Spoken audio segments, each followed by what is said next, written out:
more scone recipes we have, the better. So. I agree.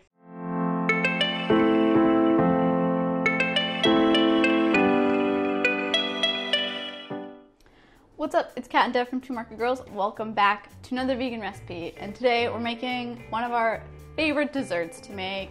A dessert you can have for breakfast, you can have for lunch, you can have it in the afternoon, you can have it for brunch. Whenever you want. You can have it for that, you know when you like wake up at 4 a.m. in the morning and you're just all of a sudden hungry? You can have it then.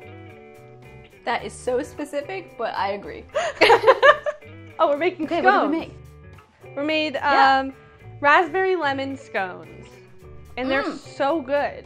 They're so flavorful, so delicious. I will say, these were supposed to be rhubarb lemon scones, but you know, life of a food blogger, we're always ahead of the seasons. So rhubarb isn't available while we're filming this, so we made them raspberry. But if you want to do rhubarb instead, go for it. Yeah, you could easily just swap it in, right? Yeah. Sweet. I mean, I don't know what else to say other than these look delicious, and I always make gigantic scones when I follow this recipe, and it's just delightful. I mean, that's the only way to make scones. Like, you could technically, if you want, like, make more than 8 if you want smaller ones, but why would you want smaller scones? Hey, my dad completely agreed. I was like, I made them pretty big. He's like, that's the way you do it. Perfect. All right, make sure you're subscribed to the channel so you don't miss any future vegan recipes, including probably more scones, but we should just go make some scones now. Scone time! Anytime is scone time. To make your raspberry lemon scones, first going to start off by preheating our oven to 400 degrees Fahrenheit. Next up, we're going to combine our wet ingredients. So to a bowl, we're going to combine some non-dairy milk with some lemon juice, ground flax seeds, maple syrup, and vanilla extract. And then you're just going to mix that until it's nice and combined and set that in the fridge to keep it cold until you need it next. Then in a large bowl, we're going to combine some all-purpose flour with some lemon zest, baking powder, baking soda, and salt. And we're going to mix that until it's thoroughly combined. Then we're going to grate in some very cold vegan butter into the flour. Highly recommend you freezing the butter before doing this. Then using either a rubber spatula or a wooden spoon, you're just going to fold the butter into the flour until it's completely coated in flour. You still want chunks of butter. You're not trying to make this butter disappear in any way. You just want to make sure it's coated in flour and evenly spread out throughout the flour. The chunks of butter is what's going to give scones really, really flaky layers. So next up, you're gonna take out your milk mixture from the fridge and then pour that into the flour and butter mixture. And then using your spoon or spatula, you're just going to fold that all together until it comes together into a dough. You may need to get your hands dirty for this if it's not coming together. Just get your hands in there and just start folding it together. Now, as you can tell in my video, my flour must have been a little off, or my liquid might have been a little off in this recipe, so it's much wetter than it should be. If this is the case for you, just add a sprinkling of extra flour until you get a nice, not overly sticky dough. Once you get your scone dough ready, you're going to add in some frozen raspberries and then just kind of fold it until the raspberries are thoroughly dispersed throughout the dough. Then you're going to flour a surface and turn out your scone dough onto that floured surface and basically just gently press it into a disc. We don't want to handle this dough too much because we don't want to melt the butter with the heat from our hands. Then you want to press that into a disc for about 1 inch thick, and using a sharp knife, cut that disc into 8 equal wedges. Then we're going to place those scones on a lined baking sheet and bake for at least 20 minutes or until they're nice and golden brown. It could be about 18 minutes depending on your oven, so give them a close watch once it gets to that 18-minute mark. Then once they are thoroughly baked, we're going to place them on a wire rack to cool for about 5 or so minutes. And then while the scones are cooling, we can make the glaze that we're going to put over top of them. So to prepare the icing / glaze, we're going to combine some icing sugar with some lemon juice, lemon zest, and poppy seeds, and just kind of mix that until it's nice and smooth and you get the consistency that you want. If it's too thick, just add a splash of non-dairy milk until you get your desired consistency. Then you're just going to drizzle over those slightly cooled scones and serve whenever you're ready.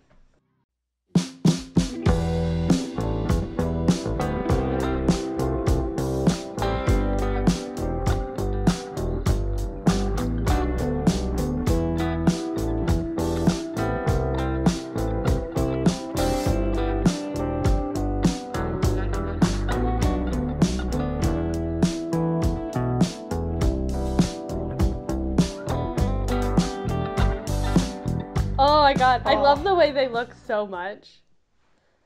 They're so pretty. They're so but like rustic pretty. Yeah, they're so intense. All right. Oh, you're eating already? Yeah. Oh my god. I love scones so much. There's like a nice tartness. Oh, it's so good. I love lemon poppy seeds so much. Wow, that is really good. And paired with the raspberries, like next level. So good. It was a very summery dessert. Or breakfast. I say the more scone recipes we have, the better. So. I agree. Our dessert section is just going to be like scones, cinnamon rolls, and cookies. That's the dream. Truly the dream. And the occasional donut, because donuts are more intense to make. But so good. Which actually I am working on a donut recipe currently, so. Amazing.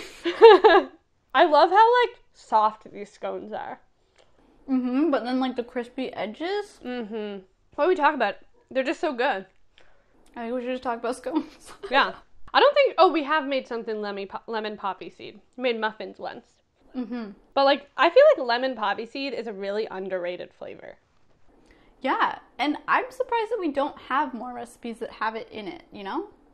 There's just so much I want to do, you know? Well, like, waffles would be so good. Oh my goodness, yes. Do you think I could, like, waffleize this recipe? Do a waffled scone? Will it waffle? Yes! I'm gonna try that. Like, wait, would you just put the scone batter in the waffle maker? Yeah. Oh my god, do it. I'm just gonna put every dough or batter that I make in a waffle iron when I'm testing recipes, just to see if I can get 2 recipes out of it. It's just efficient, okay? It's efficient. All right, well, in the comments, let's talk about scone flavors and let's talk about what else we should waffle, because we'll never stop talking about that. I just think a waffle iron makes everything better. And Devin is experiencing that now. I'm finally there. As usual, the recipe will be linked in the description box below, so you can go make it. There's also a link to our podcast. It's called Camera Eats First. It comes out every Monday, everywhere that you get podcasts. We talk about veganism, how we make our recipes, how we run our blog, some trending news, we talk about food shows and movies. It's a really good time, so go give it a listen. There's also a link to our Patreon community. Our patrons are a lovely group of people who help support the work that we do, and in exchange, we give them some bonus content.